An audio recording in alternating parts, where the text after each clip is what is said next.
داؤد اور بتشبہ۔ اور ایسا ہوا کہ دوسرے سال جس وقت بادشاہ جنگ کے لیے نکلتے ہیں، داؤد نے یوآب اور اس کے ساتھ اپنے خادموں اور سب اسرائیلیوں کو بھیجا، اور انہوں نے بنی امون کو قتل کیا اور ربا کو جا گھیرا، پر داؤد یروشلم ہی میں رہا۔ اور شام کے وقت داؤد اپنے پلنگ پر سے اٹھ کر بادشاہی محل کی چھت پر ٹہلنے لگا، اور چھت پر سے اس نے ایک عورت کو دیکھا جو نہا رہی تھی، اور وہ عورت نہایت خوبصورت تھی۔ تب داؤد نے لوگ بھیج کر اس عورت کا حال دریافت کیا، اور کسی نے کہا، کیا وہ ایلام کی بیٹی بتشبہ نہیں جو ہتی اوریا کی بیوی ہے؟ اور داؤد نے لوگ بھیج کر اسے بلا لیا۔ وہ اس کے پاس آئی اور اس نے اس سے صحبت کی، کیونکہ وہ اپنی ناپاکی سے پاک ہو چکی تھی۔ پھر وہ اپنے گھر کو چلی گئی، اور وہ عورت حاملہ ہو گئی، سو اس نے داؤد کے پاس خبر بھیجی کہ میں حاملہ ہوں۔ اور داؤد نے یوآب کو کہلا بھیجا کہ ہتی اوریا کو میرے پاس بھیج دے۔ سو یوآب نے اوریا کو داؤد کے پاس بھیج دیا۔ جب اوریا آیا تو داؤد نے پوچھا کہ یوآب کیسا ہے، اور لوگوں کا کیا حال ہے، اور جنگ کیسی ہو رہی ہے؟ پھر داؤد نے اوریا سے کہا کہ اپنے گھر جا اور اپنے پاؤں دھو، اور اوریا بادشاہ کے محل سے نکلا، اور بادشاہ کی طرف سے اس کے پیچھے پیچھے ایک خوان بھیجا گیا۔ پر اوریا بادشاہ کے گھر کے آستانے پر اپنے مالک کے اور سب خادموں کے ساتھ سویا، اور اپنے گھر نہ گیا۔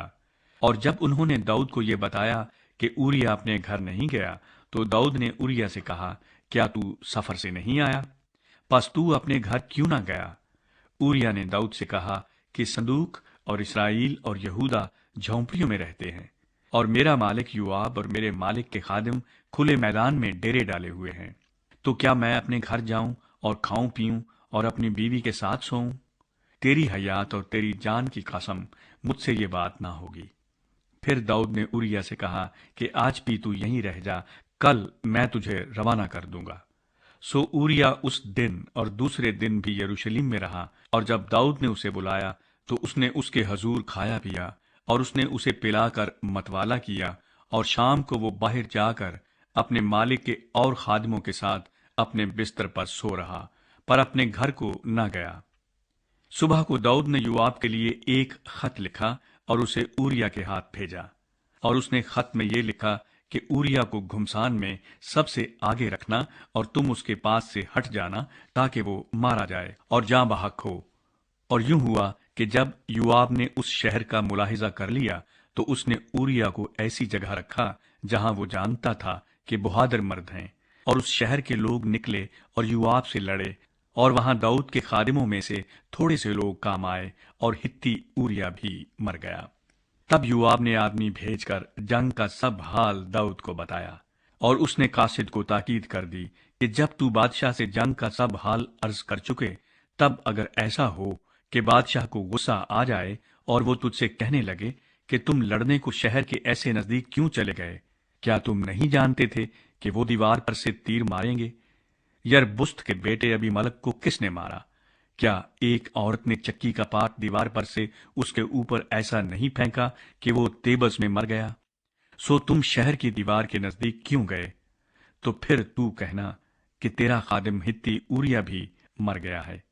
سو وہ قاصد چلا اور آ کر جس کام کے لیے یوآب نے اسے بھیجا تھا وہ سب داؤد کو بتایا، اور اس قاصد نے داؤد سے کہا کہ وہ لوگ ہم پر غالب ہوئے اور نکل کر میدان میں ہمارے پاس آ گئے۔ پھر ہم ان کو رگیدتے ہوئے پھاٹک کے مدخل تک چلے گئے۔ تب تیر اندازوں نے دیوار پر سے تیرے خادموں پر تیر چھوڑے، سو بادشاہ کے تھوڑے سے خادم بھی مرے، اور تیرا خادم ہتی اوریا بھی مر گیا۔ تب داؤد نے قاصد سے کہا کہ تو یوآب سے یوں کہنا کہ تجھے اس بات سے ناخوشی نہ ہو، اس لیے کہ تلوار جیسا ایک کو اڑاتی ہے ویسا ہی دوسرے کو، سو تو شہر سے اور سخت جنگ کر کے اسے ڈھا دے، اور تو اسے دم دلاسا دینا۔ جب اوریا کی بیوی نے سنا کہ اس کا شوہر اوریا مر گیا تو وہ اپنے شوہر کے لیے ماتم کرنے لگی، اور جب سوگ کے دن گزر گئے تو داؤد نے اسے بلوا کر اس کو اپنے محل میں رکھ لیا، اور وہ اس کی بیوی ہو گئی، اور اس سے اس کے ایک لڑکا ہوا، پر اس کام سے جسے داؤد نے کیا تھا خداوند ناراض ہوا۔ ناتن کا پیغام